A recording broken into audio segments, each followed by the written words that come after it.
Some types are easily distinguished even by small children, while others make adults hesitate. What is actually the key characteristic that sets vegetables apart from fruit?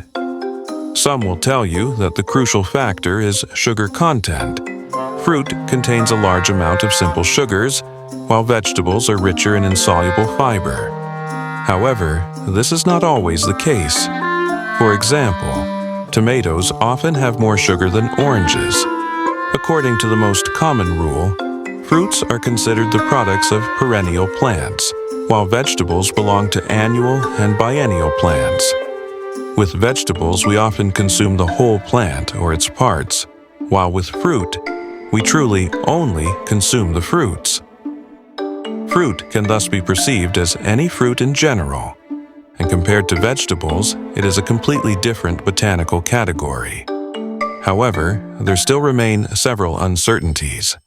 For example, a melon, with its sugar content and seeds in the flesh, is considered a fruit, but as an annual plant, it is classified as a vegetable.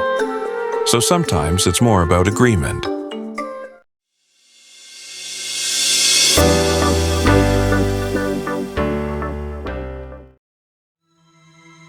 While our calendar sees 12 signs of the zodiac change within a single year, in China, the year unfolds somewhat more monotonously. The entire year remains under the same sign, and before they all change, 12 years have passed. Where does this peculiar Chinese zodiac come from? The truth is unknown, as there are only a series of legends. The most famous one states that Buddha decided to invite all the animals on Earth to visit for the new year. However, only 12 animals showed up: the rat, ox, tiger, rabbit, dragon, snake, horse, goat, monkey, rooster, dog, and pig. In their honor, Buddha decides to name each year after one of them.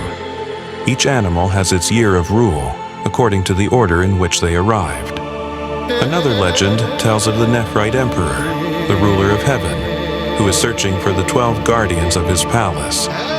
Their placement is decided by a race.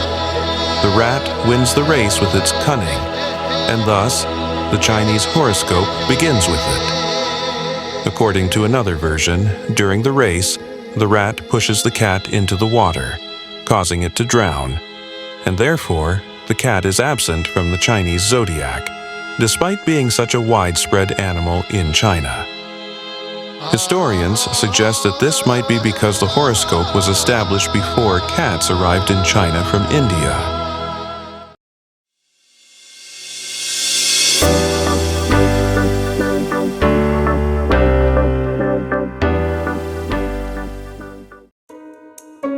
Our four-legged friends enjoy watching television with us, and they often appear quite engrossed. But the question remains, what do they get out of it? If a dog is avidly watching a commercial for kibble, it's definitely not because they're hungry. They don't understand the content of the message. Dogs perceive television quite differently from us. Dogs have only 2 types of light-receptive cones in their retina, compared to 3 in humans. So they see everything in shades of yellow, blue-violet, and green. However, they are very good at recognizing motion. They perk up when a car is driving on the screen or when various objects are moving quickly. A scientific experiment in 2013 showed that dogs can recognize another dog of any breed on the screen. They don't react if they see a cat or other animals. Based on all this knowledge, the first television channel for dogs was created in America in 2012.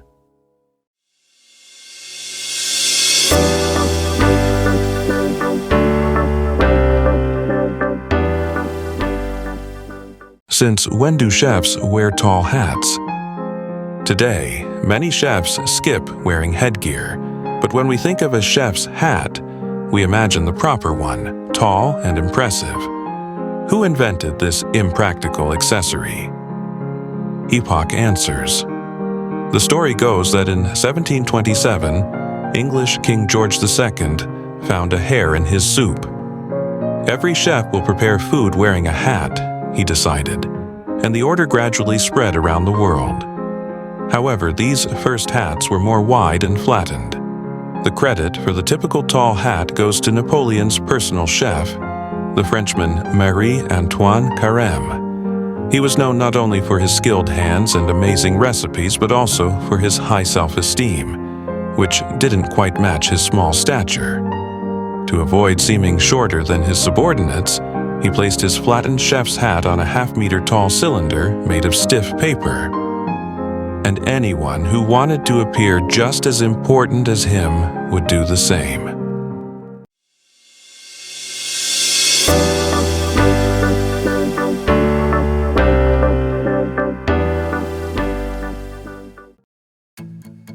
Both are suited up in spacesuits and sent on journeys beyond our planet. Yet they are labeled with different words. Is it as simple as one being Russian and the other American, or is it more complex?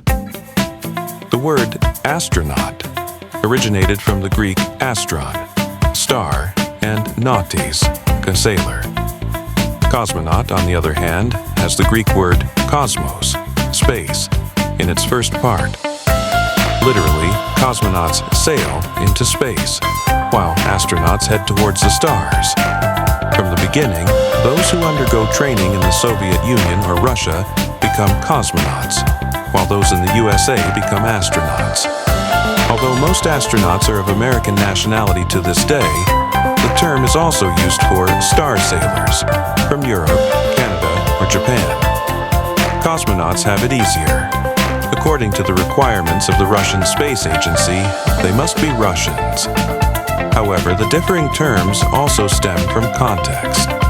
When, as part of the Intercosmos program, 1967-1990, the Soviets opened their space program to foreigners, many individuals of other nationalities also became cosmonauts.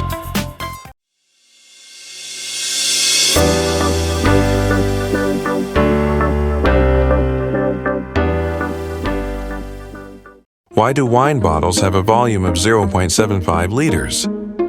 Yes, you can also find those liter bottles in stores today, but bottles with a volume of 0.75 liters are a classic for quality wines. Do you have any idea why? The traditional measure for wine originates from the wine powerhouse of France and was established roughly after the French Revolution. Sometimes it's said that wine in a 75-liter bottle matures best due to its oxygen ratio, or that this volume corresponds to the average consumption per meal. However, the real reason is probably different.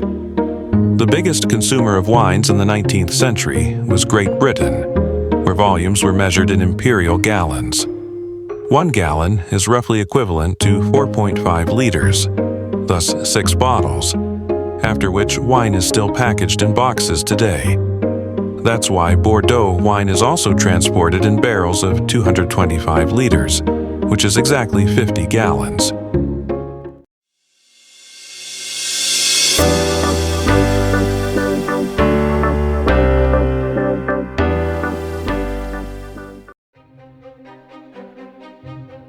Sooner or later, the sun rises in all countries of the world.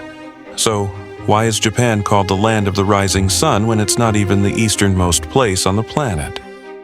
The sun is certainly an important symbol in Japanese religion and mythology.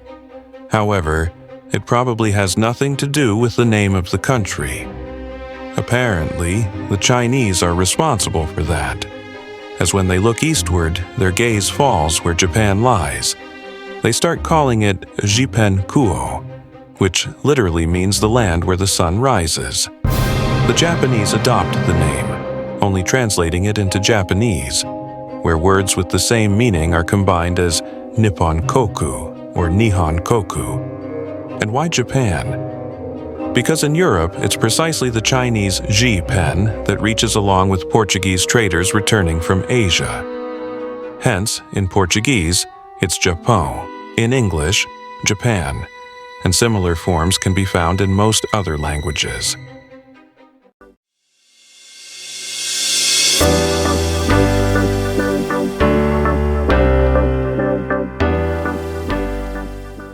Why does a walnut look like the brain? When we crack open the hard skull, or rather the shell of a walnut, a miniature brain pops out at us. You've probably thought of this too. The question is this resemblance purely coincidental? In English, they are sometimes called brain nuts. This is because they have a beneficial effect on brain function. The omega-3 fatty acids present strengthen brain membranes, alpha-linolenic acid improves blood flow, and even suppresses symptoms of Alzheimer's disease. Could this be nature's little joke to remind us why it's healthy to eat them? There are many theories. According to one, the similarity is due to the omega-3 fatty acids, which are found in both walnuts and the brain, thus shaping them in the same way.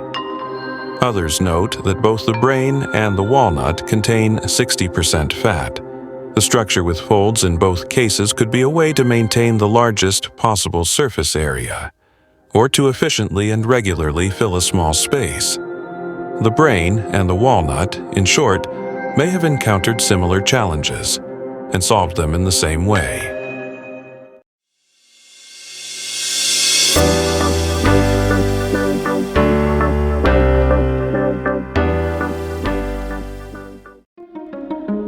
Anyone who has ever licked their tears from their face knows it firsthand. Tears are indeed salty. On average, we would find about 7 grams of salt in a liter of tears.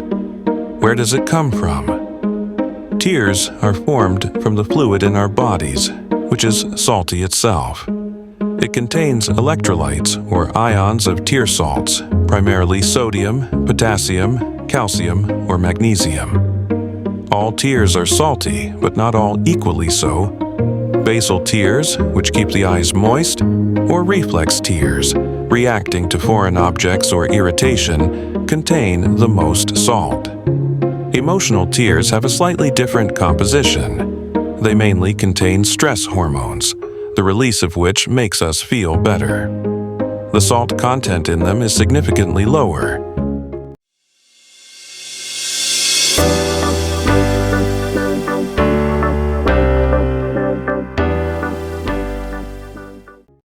Are fish really mute?